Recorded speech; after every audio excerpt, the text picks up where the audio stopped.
The porcelain doll sat propped against the weathered fence post, her painted blue eyes staring into nothing, a spider's web of cracks running down her perfect cheek. Sheriff Jake Morrison had seen plenty of abandoned things in his 20 years patrolling the Nevada territory, but something about this doll made his gut twist. The way she seemed to be watching the old Hartwell place. 3 days earlier, Jake had been nursing his morning coffee when the telegram arrived from Carson City. Family of 4 missing from Homestead. Investigate immediately. The Hartwells had been quiet folk. Thomas, his wife Mary, and their twin daughters, maybe 8 years old.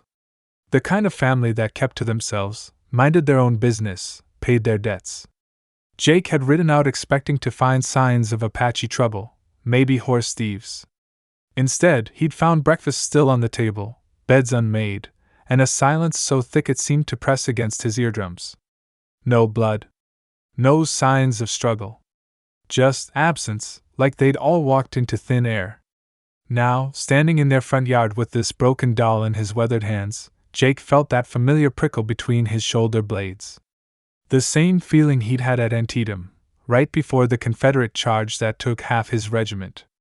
The doll's dress was torn, exposing cotton stuffing that spilled like entrails. One tiny leather shoe was missing.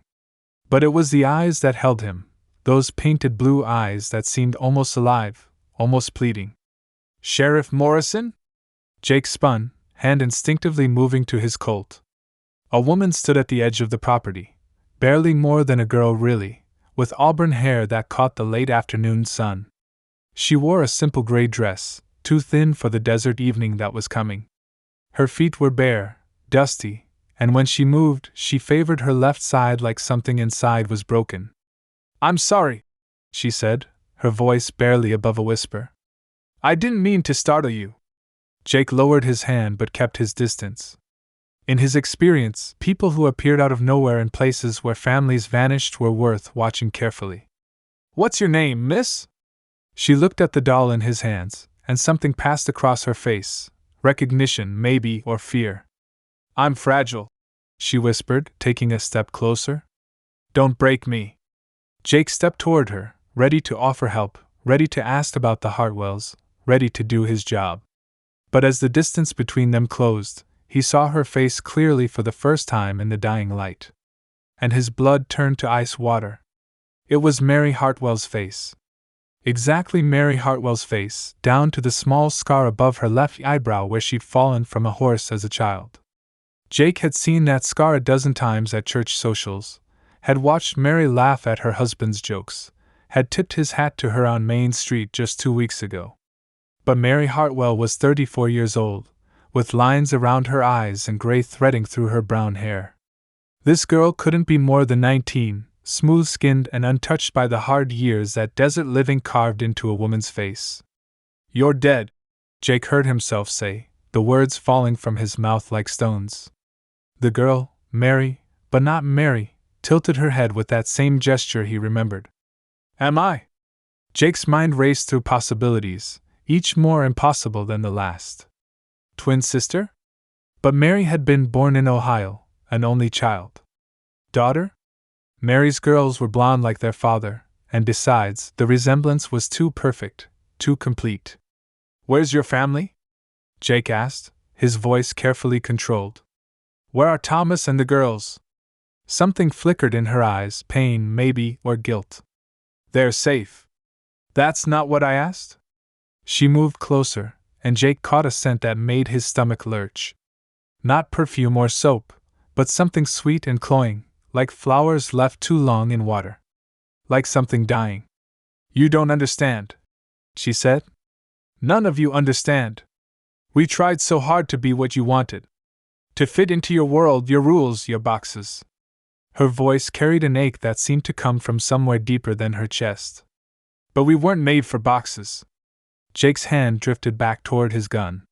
Not because he wanted to hurt her, but because 20 years of survival had taught him that when the world stopped making sense, steel was sometimes the only thing that made sense at all. "We?" he asked. She smiled then, and it was Mary's smile, but wrong somehow. Too wide. Too knowing. "The children wanted to play," she said. They haven't been able to play in so very long. Behind her, Jake saw movement in the windows of the Hartwell house. Small shadows passing back and forth, like children running through rooms that should have been empty. The broken doll in his hands felt suddenly cold. What happened to the real Mary Hartwell? The girl who wore Mary's face looked down at her bare feet, at the dust that clung to them like grave dirt. She's sleeping, she whispered. They're all sleeping. And dreaming such beautiful dreams. Jake had to choose. Draw his gun, demand answers, maybe start a fight he didn't understand with an enemy he couldn't name. Or step closer, try to help what might be an injured girl, and risk walking into whatever had swallowed the Hartwell family whole. His hand trembled on the grip of the Colt.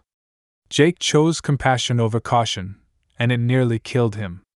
As he stepped closer, extending his free hand to the girl, the temperature around them plummeted. His breath misted in the air, and the setting sun seemed to dim as if something vast had passed between it and the earth. "Thank you," she whispered, and when her fingers touched his, they were cold as January creek water. The world lurched sideways. Suddenly Jake was inside the Hartwell house, though he hadn't remembered walking there. The rooms were wrong, too long, too tall, with corners that bent in directions that shouldn't exist. The breakfast table was still set, but the food had become something else. The eggs were pale white orbs that pulsed with their own light. The bread was gray and crawling with things that might have been weevils or might have been tiny fingers. "Papa?" A child's voice, coming from everywhere and nowhere. Jake spun, trying to find the source, and saw them, the Hartwell twins, Emma and Ruth, standing at the top of the impossible staircase. But like their mother, they were wrong. Too young, their faces smooth and unmarked by the childhood scars he remembered. And their eyes were solid black. "We've been waiting for someone to play with," Emma said, her voice carrying harmonics that made Jake's teeth ache. "The grown-ups don't play right," Ruth added. "They break too easily." Jake tried to back toward the door, but the room had rearranged itself. The exit was gone, replaced by walls that breathed like living skin. "Where's your father?" Jake managed to ask. The twins giggled, a sound like breaking glass. "He's in the walls now," Emma said. "He makes the house warm. And Mama's in the mirror," Ruth added, pointing to a looking glass that showed not Jake's reflection, but Mary Hartwell's face, mouth open in a silent scream. The girl who looked like Mary but wasn't stepped beside him, her hand still touching his. Where her skin met his, Jake felt his warmth flowing away, felt something essential being drawn out of him like water from a well. "They were so lonely," she explained, her voice full of terrible sympathy. "A century of being alone in the spaces between. When they found this family, they just wanted to belong somewhere. To have what everyone else has." Jake tried to draw his gun, but his arm wouldn't obey. His strength was draining away, feeding something that wasn't quite the girl beside him and wasn't quite the children on the stairs. "What are you?" he whispered. She turned those familiar eyes to him, and for just a moment, he saw the truth lurking behind Mary's stolen face, something ancient and hungry and desperately, achingly sad. "We're what's left," she said. "When families break apart, when love turns to dust, when promises are forgotten, we're what remains. The echoes. The ghosts of what might have been." The twins descended the stairs, their feet making no sound on the wood. They moved like spiders, like smoke, like childhood nightmares given form. "Will you play with us, Sheriff?" Emma asked. "We promise we'll be gentle this time," Ruth added. Jake felt his knees buckle as more of his life force flowed into the hungry darkness around him. The broken doll in his hand crumbled to dust. And still, somewhere deep in his fading mind, he remembered his oath. To serve. To protect. Even if it killed him. "Stop." The word came from Jake's throat, but it carried more weight than his dying strength should have allowed. The twins paused on the stairs, tilting their heads in unison like curious birds. "You're hurting them," Jake said, his voice growing stronger even as his body grew weaker. "The real Hartwells. They're still in there somewhere, aren't they? Still trapped." The girl wearing Mary's face flinched as if he'd struck her. They're safe. They're happy. We gave them perfect dreams. Prison dreams, Jake corrected. You took their lives and locked them away in boxes inside their own minds. For a moment, something flickered across her stolen features, doubt, maybe, or the shadow of an old guilt. You don't understand. We tried to live without taking. We tried to exist in the empty spaces, feeding on scraps of forgotten love, discarded memories. But it wasn't enough. We were starving. Jake thought of the broken doll, of the spiderweb cracks running down its perfect cheek. He thought of Mary Hartwell's real face, trapped behind glass, screaming silently. He thought of Thomas somewhere in the walls, his warmth feeding parasites that wore the faces of his children. Let me show you something, Jake said. With tremendous effort, he reached into his vest pocket and pulled out a daguerreotype, worn and cracked, the edges soft with handling. It showed a woman with kind eyes and graying hair, standing beside a small grave marker.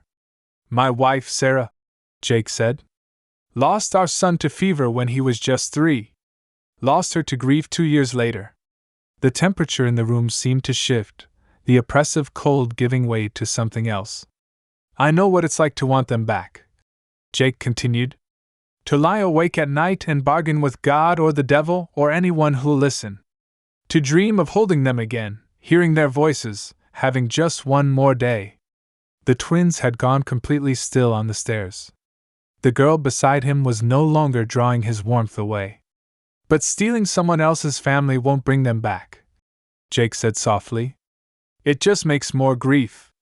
More emptiness. More of the very thing you're trying to escape. What would you have us do? The girl whispered, and now her voice cracked with something that might have been Mary's pain or her own. Go back to the darkness? Go back to being nothing? Jake looked at the daguerreotype, at Sarah's face smiling back at him across the years. Find peace, he said. Real peace. Not this feeding on others' love like scavengers. We don't know how, Emma said from the stairs, and for the first time, she sounded like a real child, lost and frightened. We forgot how to rest, Ruth added. Jake closed his eyes, thinking of every grave he'd stood beside, every family he'd comforted, every prayer he'd whispered into the desert wind. I can help you remember, he said. They gathered in the Hartwell parlor as the last light died outside, Jake, the girl who wore Mary's face, and the children who had forgotten what it meant to be at peace. The house had returned to its proper dimensions, though shadows still moved wrong in the corners. Their names, Jake said simply. Tell me their real names. The ones you lost. The girl was quiet for so long that Jake wondered if she'd heard him. When she finally spoke, her voice was different, older, sadder, touched with an accent from somewhere far away and long ago. Margaret, she whispered. I was Margaret once. My children were Joseph and Anne. We died in the crossing, 1852. Cholera took us 3 days from Independence Rock. The twins, who weren't twins, weren't the Hartwells, weren't children at all, stepped closer. We were the Morrison family, Emma said, and Jake's blood chilled at the familiar name. Samuel and Rebecca Morrison. We died in the winter of 1868.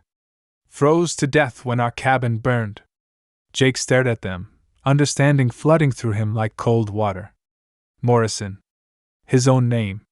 His own family line, lost to history and winter and the cruel indifference of the frontier. You're my, he began. Great uncle. Ruth, Rebecca nodded. You carry our name, but you never knew we existed. No one remembered us. No one grieved for us. So we couldn't rest. Margaret, wearing Mary's stolen face, reached out and touched Jake's cheek with fingers that were warming, becoming more real and less shadow. You understand now. We weren't evil. We were just forgotten. Jake thought of the real Hartwells, trapped somewhere in the spaces between dreaming and dying. Can you let them go? If we do, Samuel said, we go back to nothing. To being unremembered. No, Jake said firmly. I'll remember you. I'll put stones on your graves, say your names in church. I'll make sure people know you existed, that you mattered. Margaret smiled, and for a moment, Jake saw past Mary's features to the face underneath, a young woman with hope in her eyes and dust on her traveling dress. You promise? I promise. She nodded and closed her eyes. The air in the room began to shimmer like heat rising from summer stones. The walls groaned and shifted, and Jake heard voices, Thomas Hartwell calling for his wife, Mary crying out for her children, the twins sobbing for their parents. The house exhaled, releasing what it had held captive. When Jake opened his eyes, he was standing in the real Hartwell parlor, dawn light streaming through clean windows. Thomas Hartwell sat at the kitchen table, his head in his hands, alive and confused but whole. Upstairs, Jake could hear Mary comforting her daughters, their voices real and warm and beautifully ordinary. On the mantelpiece sat 3 small stones Jake had never seen before, rough granite markers that seemed to pulse with their own quiet light. He picked up his hat and walked outside, where his horse waited patiently in the morning sun. Behind him, the Hartwell house settled into peaceful silence, its hungry shadows finally fed. Jake Morrison rode back toward town, carrying the weight of promises and the lightness of souls set free. In his saddlebags, he carried 3 names that would soon be carved in stone: Margaret, Joseph, and Samuel, Rebecca. The forgotten Morrison family, finally remembered.